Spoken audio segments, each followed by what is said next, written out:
Marwadi university మంచి భవిష్యత్తు కోసం తెలుగు విద్యార్థులు ఇష్టపడే యూనివర్సిటీ. కాల్ 9059052378 9059052379.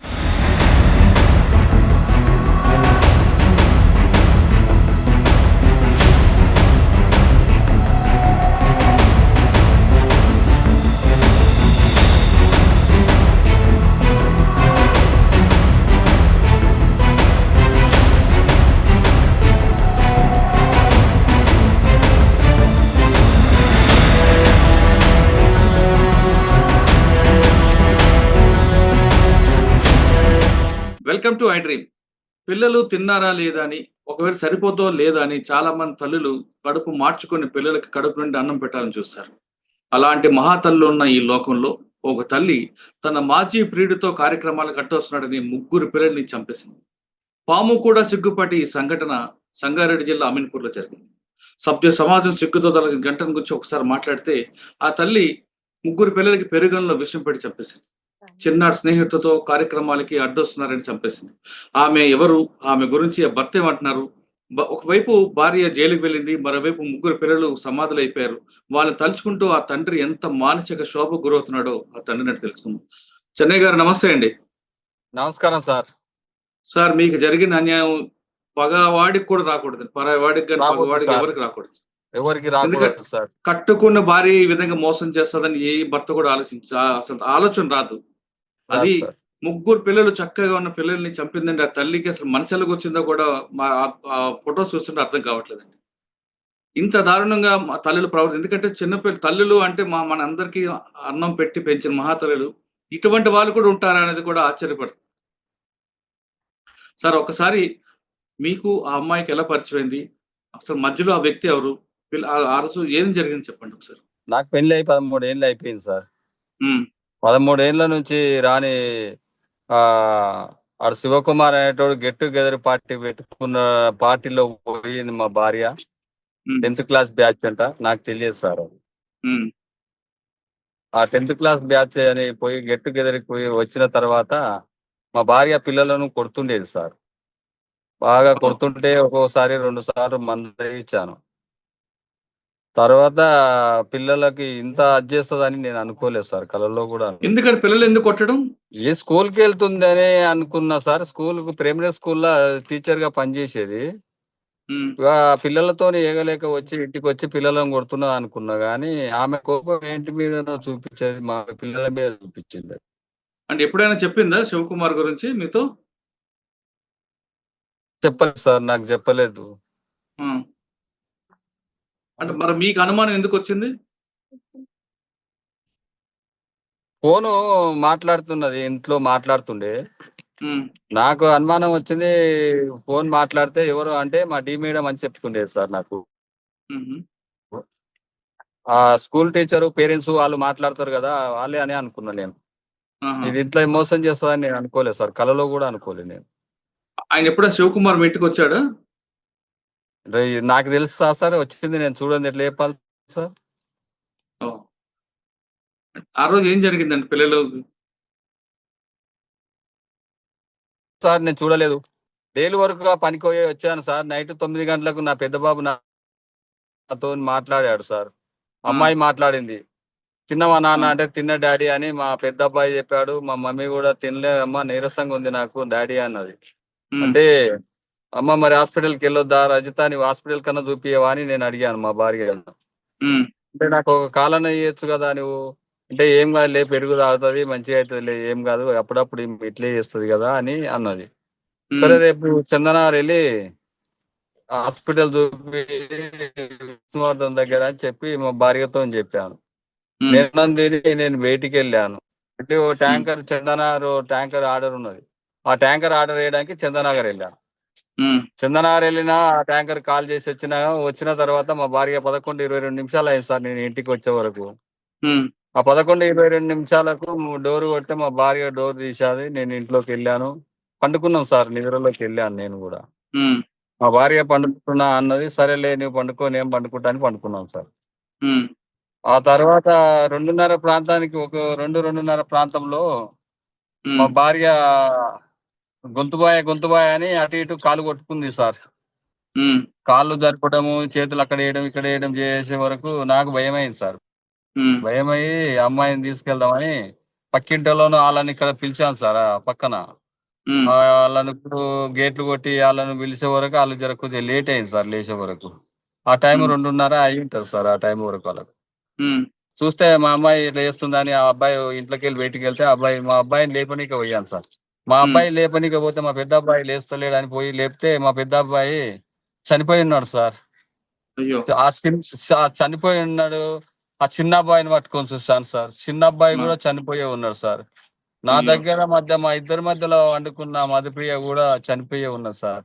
ఏమి ఉమ్, తోయక దిక్కు తెలియక పక్కింటిలో నీళ్ళ నరిసి తీసుకొని ఆ అమ్మాయిని ఈమె సౌబతుకులో ఉన్నదని ఈ అమ్మాయిని బ్రతికియండి అని చెప్పాను సార్.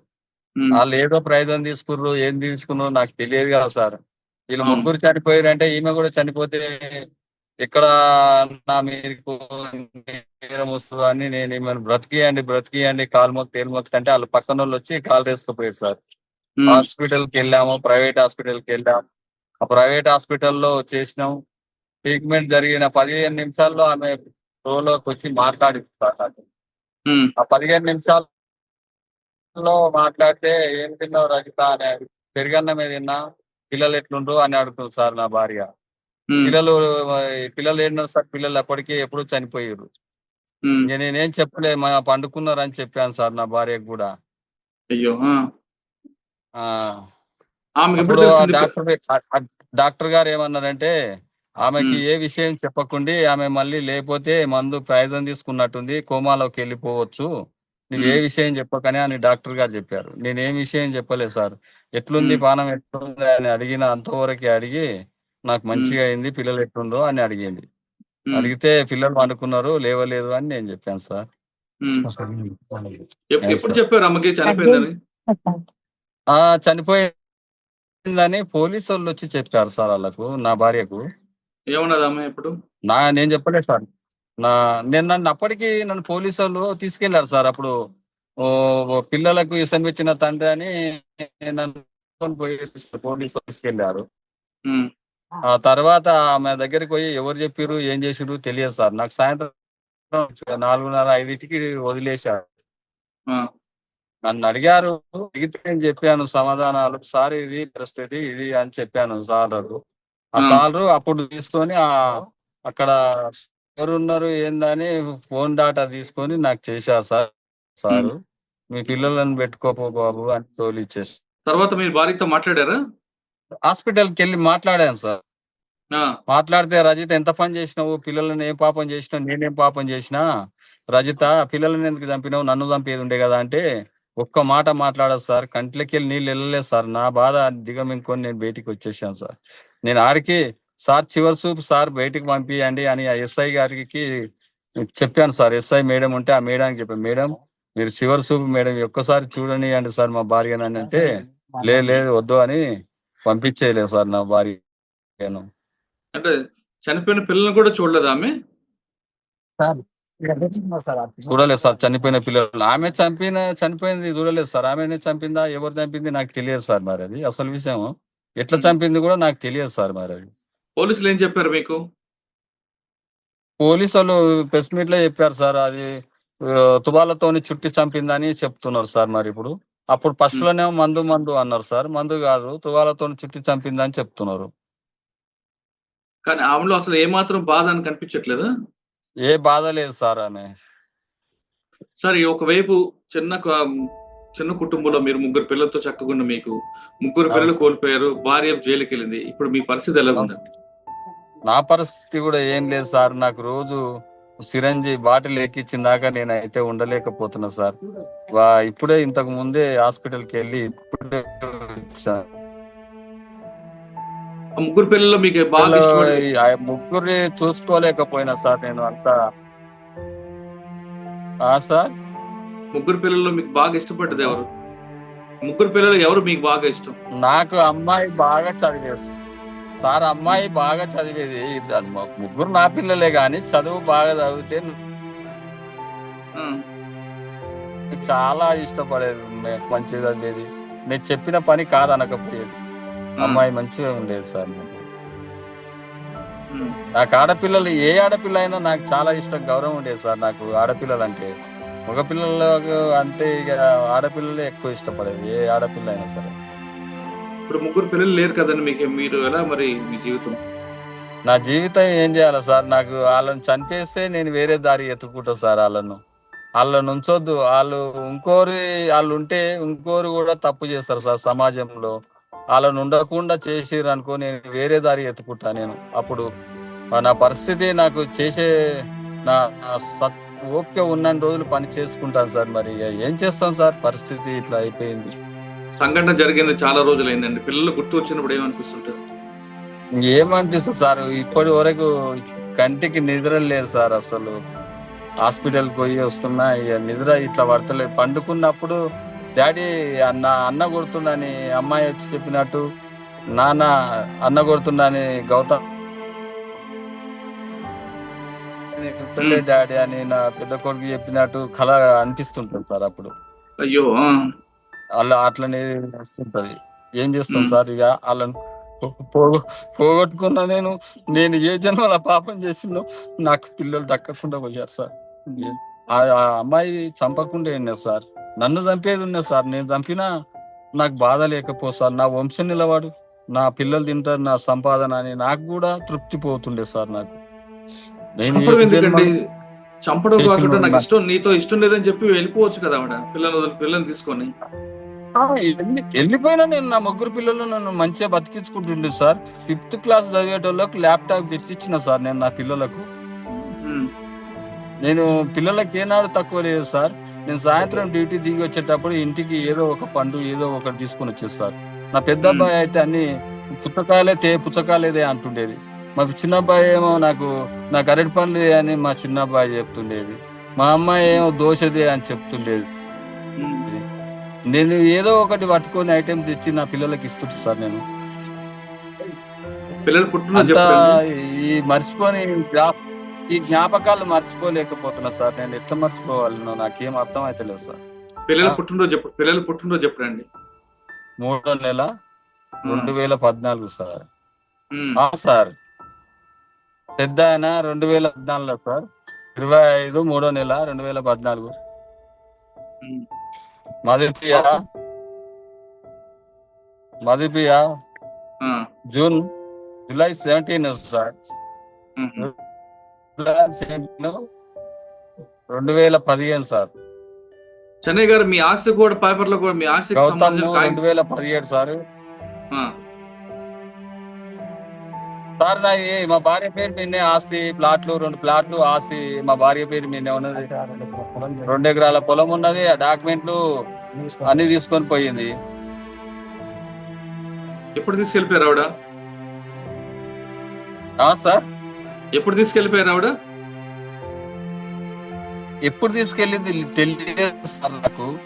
ఎప్పుడు తీసుకుపోయింది, ఎప్పుడు చంపుతుందో అని తెలియదు సార్. తెలిస్తే నేను చెప్పకున్నా సార్. నేను జాగ్రత్త చూస్తుంటే ఆమె ఎప్పుడు తీసుకుపోయింది, ఎప్పుడు చంపాలి, ఎప్పుడు చేయాలని ఆమె ప్లానింగ్ తోనే చేసినట్టుంది సార్ నాకు.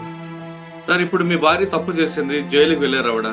మీరు ఇప్పటికైనా ఆమె క్షమిస్తారా, లేదు క్షమించారా? సార్ ఎందుకు సార్ ఉంది సార్ ఆడ?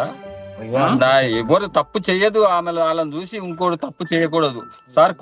ఒక కుటుంబం ఖరాబ్. నా పచ్చడి కుటుంబంలో ఆ శివకుమార్ గారు వచ్చి నిప్పులు పెట్టినప్పుడు వాళ్ళని ఉంచొద్దు సార్. వాళ్ళని ఉంచితే ఇప్పుడు వీళ్ళని క్షమించి వదిలేస్తే ఇంకొకరు కూడా తప్పు చేస్తారు సార్. అది బాగుండదు సార్. నేను తప్పు చేయించిన అయితే సార్ నాకు వద్దు, అది చంపేయాలి. కాదు, ఆవిడ తప్పు అయినా క్షమించారు, మీ దగ్గరకు వచ్చారనుకోండి, తన తప్పు తెలుసుకొని. అవును సార్. ఆమె తప్పు తెలుసుకొని మీ దగ్గరకు వస్తే మీరు ఒప్పుకుంటారా? ఒప్పుకోను సార్. ఎట్లా ఒప్పుకుంటా సార్? నేను ఎట్లా ఒప్పుకుంటా సార్? నా ప్రాణమన్నా తీసుకుంటా కానీ నేను ఒప్పుకోను సార్. నాకు అవసరం లేదు సార్. ఫైనల్ గా ఏం చేస్తున్నారు? రోజు పొద్దున్నే చేంజ్ సార్. చేస్తున్నారు? నువ్వు వెళ్ళిపోయి సార్ ఏం చేస్తున్నావు సార్? ఇప్పుడైతే ఏం లేదు, రోజు హాస్పిటల్ పోయి వచ్చి పండుకుంటున్నా అంతే. ఏముంది, ఇంత తింటా కొద్దిగా. ఇవ్వ సార్, చూడండి సార్, నాకు ఇప్పుడే వచ్చిన. పిల్లలు గుర్తుకొచ్చినప్పుడు ఏం చేస్తున్నారండి? హాస్పిటల్కి వెళ్ళి వచ్చిన. చెన్నై గారు, పిల్లలు గుర్తుకొచ్చినప్పుడు ఏం చేస్తుంటారు?